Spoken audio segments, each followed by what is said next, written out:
আলাইকুম everyone, welcome to my another study blog.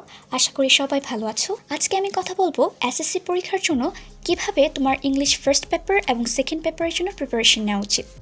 তোমার English syllabus এখনও কমপ্লিট না হলেও তুমি যদি শুধু পরীক্ষার আগে গাইড বা টেস্ট পেপার থেকে প্র্যাকটিস করে যাও তাহলে তুমি ইজিলি ইংলিশে A+ পেতে পারো।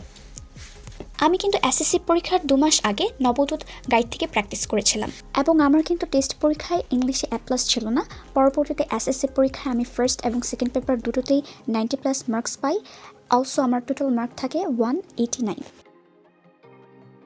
এবার আমি তোমাকে বলার চেষ্টা করব কিভাবে ইংলিশ ফার্স্ট পেপার এবং সেকেন্ড পেপারের জন্য প্রিপারেশন নেওয়া উচিত। তুমি যদি এসএসসি 26 ক্যান্ডিডেট হয়ে থাকো তাহলে তোমাকে কিছু স্ট্র্যাটেজি ফলো করতে হবে, কারণ তোমার সময় এখন খুবই কম।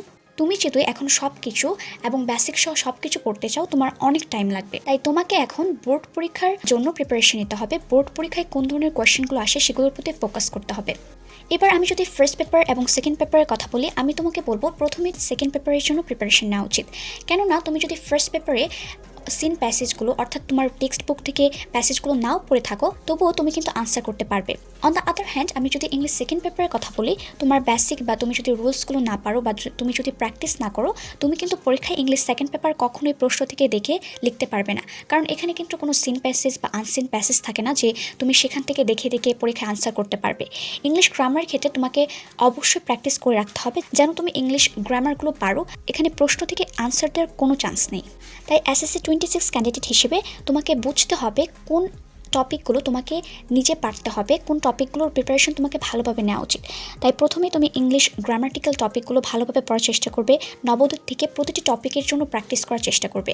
আমি কিন্তু মাত্র 2 মাস আগে, পরীক্ষার 2 মাস আগে নবদূত টেস্ট পেপার থেকে প্রতিটি টপিকের উপর প্র্যাকটিস করেছিলাম। আমি ট্রাই করতাম সকল বোর্ডের কোয়েশ্চেন সলভ করার এবং প্রতিদিন আমি একটি টপিক শেষ করার চেষ্টা করতাম। তুমি কিন্তু একদিন বা 2 দিনের মধ্যে প্রতিটি টপিকের জন্য নবদূত টেস্ট পেপার বা অন্য যে কোনো ধরনের টেস্ট পেপার তোমার কাছে যেটি আছে, অন্য যে কোনো ধরনের গাইড যেটি আছে তুমি সেখান থেকে প্র্যাকটিস করতে পারো। এবার প্রতিটি গ্রামাটিক্যাল টপিকের জন্য তোমার যদি একদমই পড়া না থাকে সেই ক্ষেত্রে তুমি একটি ওয়ান শট ক্লাস দেখে নিতে পারো। ফর এক্সাম্পল তুমি আর্টিকেল বা প্রিপোজিশন বা ট্রান্সফরমেশন সেন্টেন্স এই ধরনের টপিকগুলো পড়তে যাচ্ছ বাট তোমার কোনো আইডিয়া নেই, তোমার একদমই পড়া হয়নি। সো সেক্ষেত্রে তুমি একটা ওয়ান শট ক্লাস দেখে নিতে পারো খুব ফাস্ট এবং তারপর তুমি সরাসরি প্র্যাকটিস করবে। এবং এক্ষেত্রে তুমি যদি এখন বেসিক পড়তে চাও ফ্রম জিরো টু অ্যাডভান্স, সেক্ষেত্রে তোমার অনেক টাইম লাগবে। আমি তোমাকে সাজেস্ট করবো সরাসরি তুমি টেস্ট পেপার থেকে সলভ করা শুরু করো।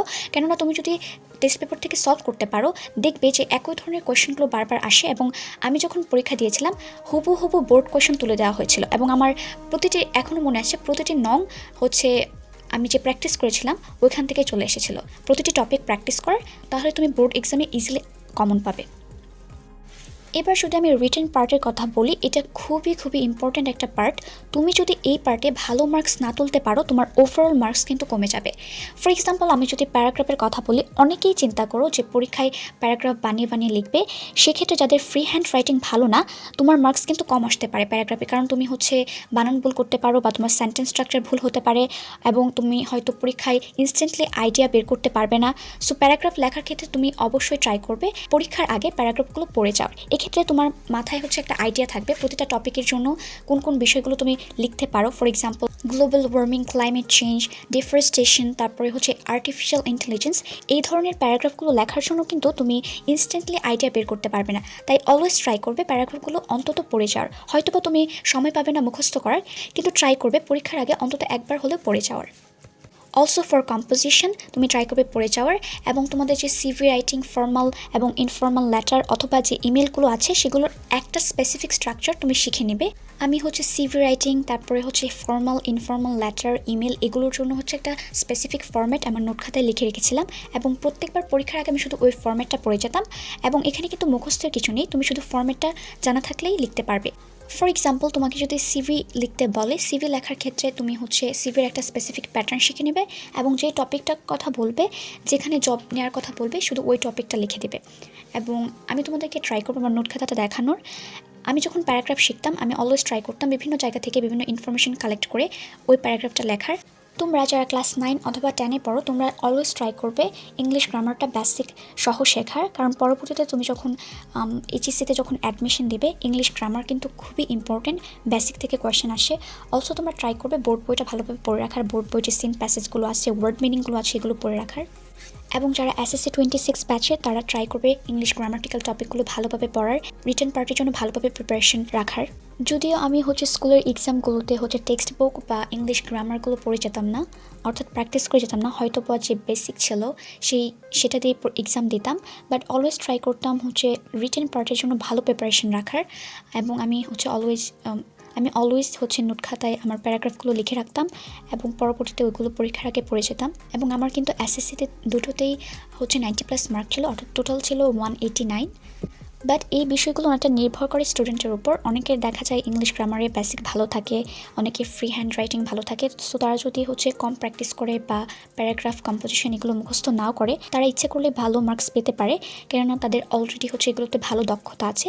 সো এটা তোমার উপর ডিপেন্ড করে, তুমি তোমার কন্ডিশন অনুযায়ী প্র্যাকটিস করার চেষ্টা করবে। ইংলিশ ফার্স্ট পেপারের ক্ষেত্রে তোমরা অলওয়েজ ট্রাই করবে সিকোয়েন্স মেনটেন করার। প্রথমে রিটেন পার্ট লিখবে না, কারণ রিটেন পার্ট লিখতে কিন্তু একটু টাইম লাগে, যদিও ইংলিশে অনেক টাইম থাকে, অনেকের হাফ অ্যান আওয়ার বা 1 ঘন্টা আগে পরীক্ষা শেষ হয়ে যায়। কিন্তু ট্রাই করবে প্রথমেই 1 নং থেকে শুরু করার এবং পরবর্তীতে সবার শেষে রিটেন পার্টগুলো দেওয়ার। এবং ইংলিশ গ্রামারের ক্ষেত্রেও সেম করবে, তোমরা প্রথমে গ্রামাটিক্যাল টপিকগুলো আনসার করবে, পরবর্তীতে শেষের দিকে রিটেনেরগুলো আনসার করবে। ইংলিশ পরীক্ষায় সবচেয়ে ইম্পর্টেন্ট যে বিষয়টা সেটা খাতার রিভাইজ দেওয়া। ইংলিশ পরীক্ষায় তোমার হিউজ টাইম থাকবে, তুমি অনেক আগে পরীক্ষা শেষ করতে পারবে, তারপর ট্রাই করবে খাতাটা রিভাইজ দেওয়ার। কেননা ইংলিশের ক্ষেত্রে কিন্তু আমাদের অনেক বানান ভুল হয়, আমাদের সেন্টেন্স স্ট্রাকচার ভুল হয়, অথবা অনেক সময় দেখা যায় যে আমরা কোয়েশ্চেন না পড়ে আনসার করে ফেলেছি।